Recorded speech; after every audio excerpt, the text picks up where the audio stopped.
So, my parents came from Argentina and Ecuador. So my father served in the military here in the U.S.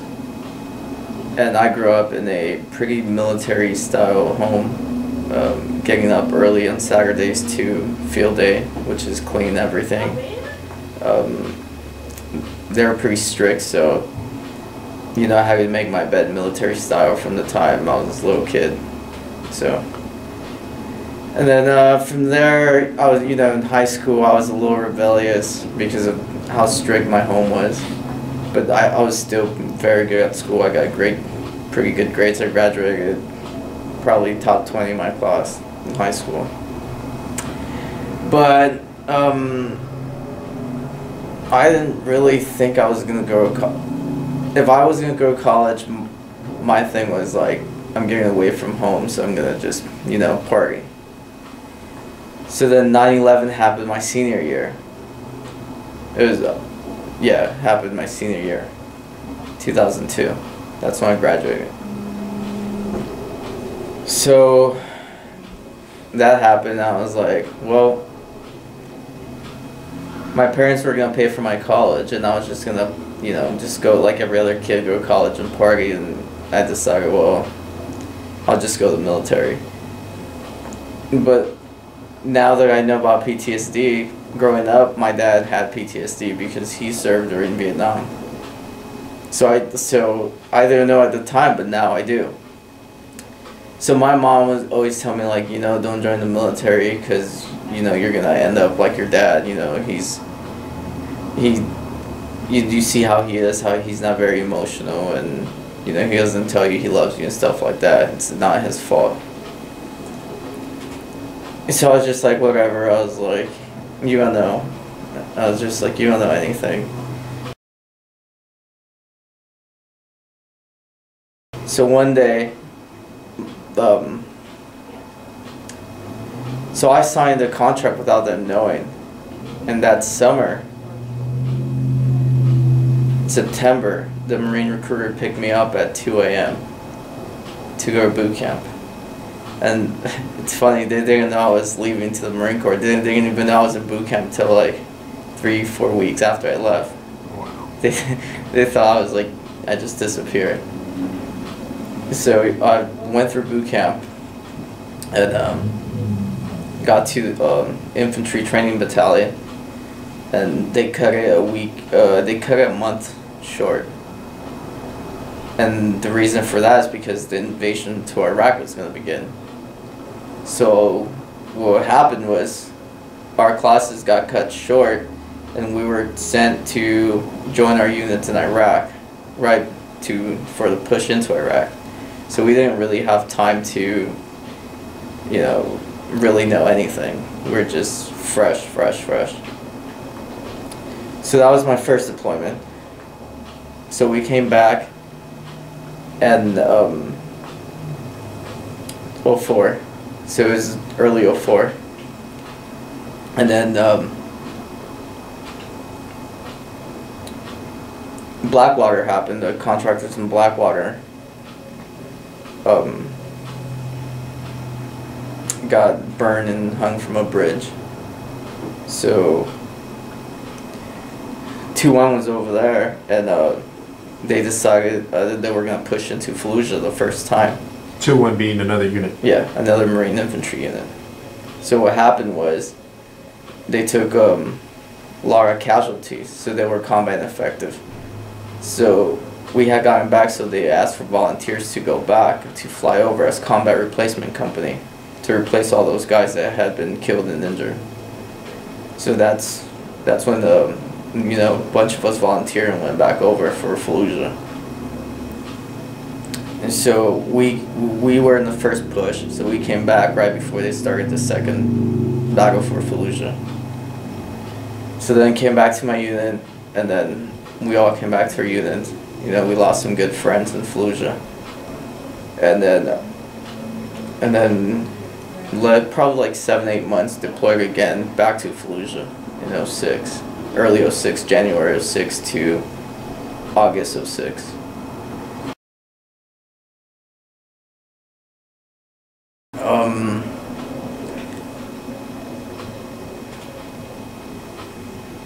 people think that, you know, killing is hard, and I mean, I would say probably the first person, it's kind of, you know, you're just like, whoa, you know, I actually did that.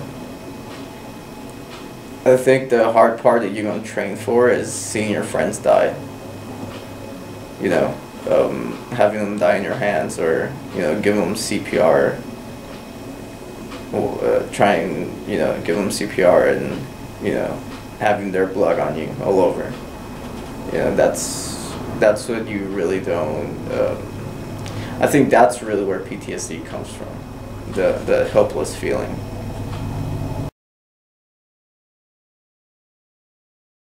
Shit, I mean,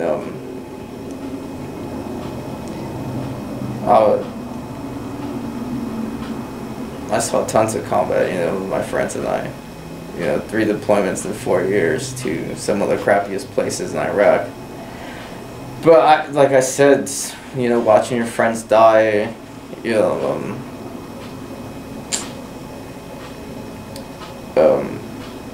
you know, accidental kills. Those are pretty haunting. You know, like if you shoot a child because, you know, he has a grenade, or, you know, they use them as a shield in a vehicle that has a bomb. You have to, you know, try and kill the driver, and sometimes you shoot the child in accident, you know, but it's either them or you.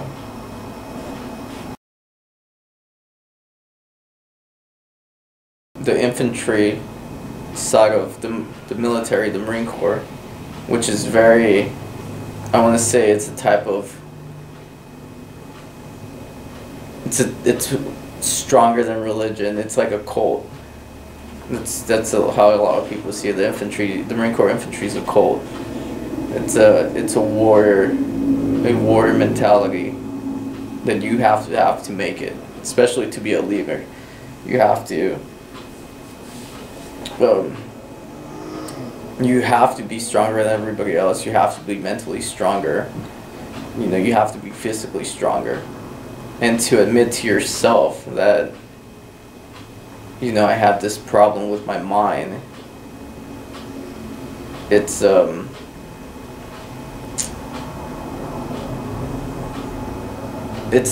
difficult, you know, because you've overcame so much physical stuff, and to be brought down to your knees by something that's in your mind, you kind of feel like a coward and weak, you know.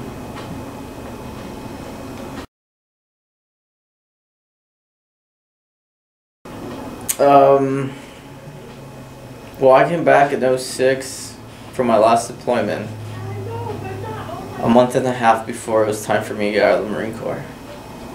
And so that last month I couldn't sleep very well. So I went to go see they sent me to the psychiatrist, which is, they call the wizard. And they put me on sleeping meds. And, you know, I guess they diagnosed me with PTSD. And then I got out in 2006, and that was it, you know.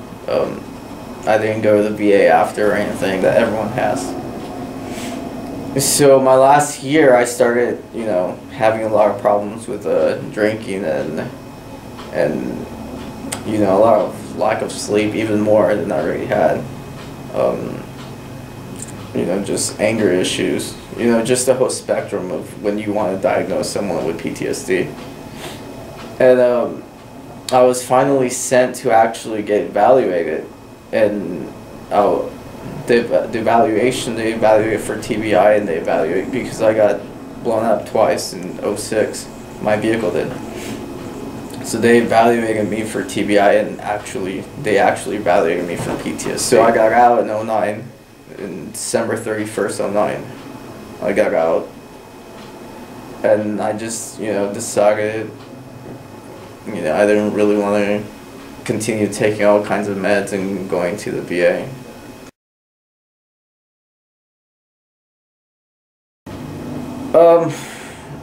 No, it's pretty much alcohol, and, you know, once in a while I would, you know, do like whatever was around. Like, I have medication also, so I had Xanax and I had sleeping pills, so You know, once in a while I'd take ecstasy or smoke a little weed or, you know, cocaine, whatever was around. I did realize that I slept better once, you know, I drank all day and just passed out. You know, once I blacked out and just passed out. And, you know, while I was under the influence, I could have fun and I didn't have anything to think about. You know, it just cleared my mind.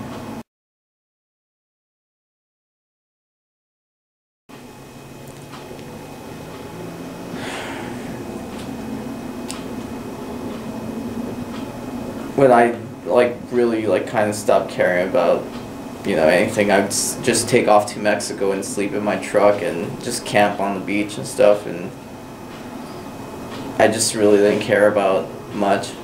You know, I got a DUI, and you know, that kind of started the path of straining me out in the judge saying, okay, you have to start getting treatment.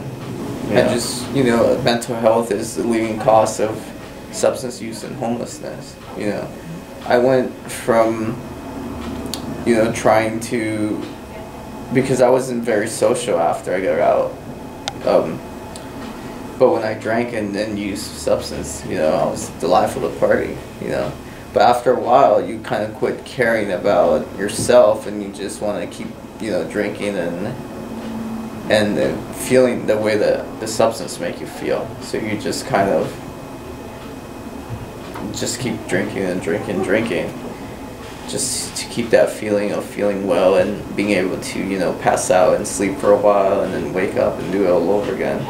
So that kind of leads to, you know, not really caring about where you live or where you're staying or your hygiene or, you know, anything like that.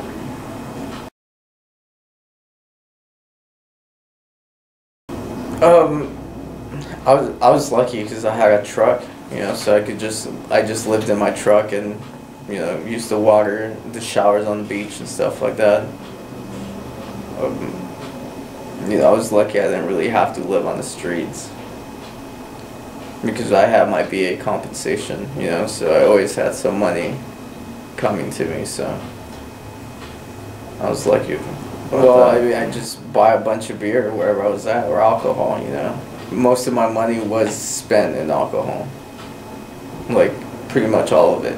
I would probably go through like $150 a day in alcohol.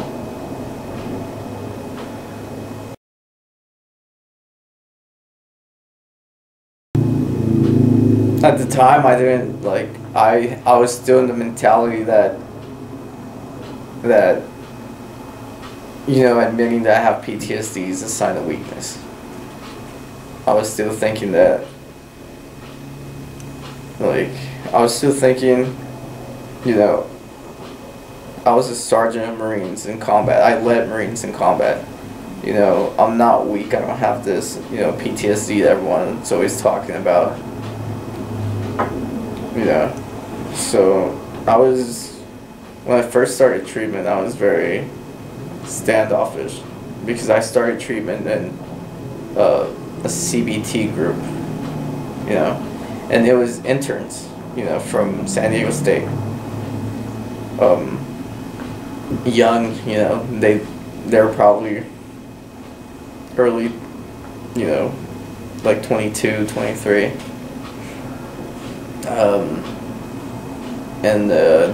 My thoughts were they've never been where I've been, they've never seen what I've seen. Who are these people to tell me how I'm gonna feel and how I'm gonna think? The research was like, I was sent to a probation officer and was redirected to the VA. So the VA gave me a case manager.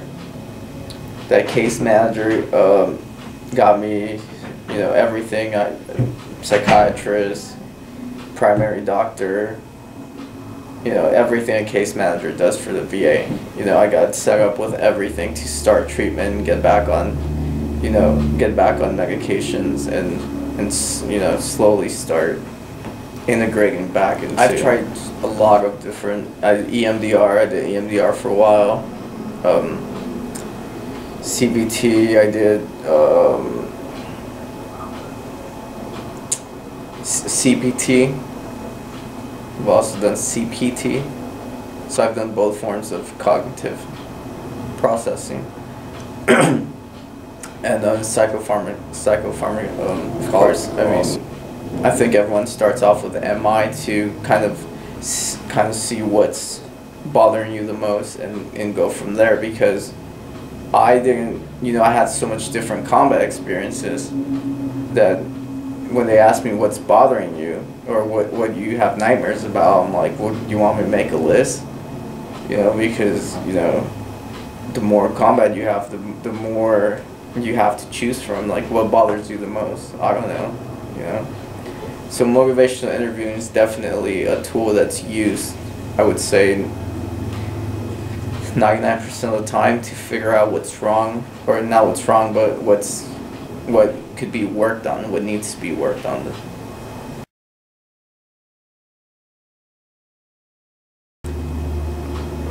I got so much help and, case managing and all that, and I asked my case manager out, and I'm like, so how do I get your job? How do I do what you do?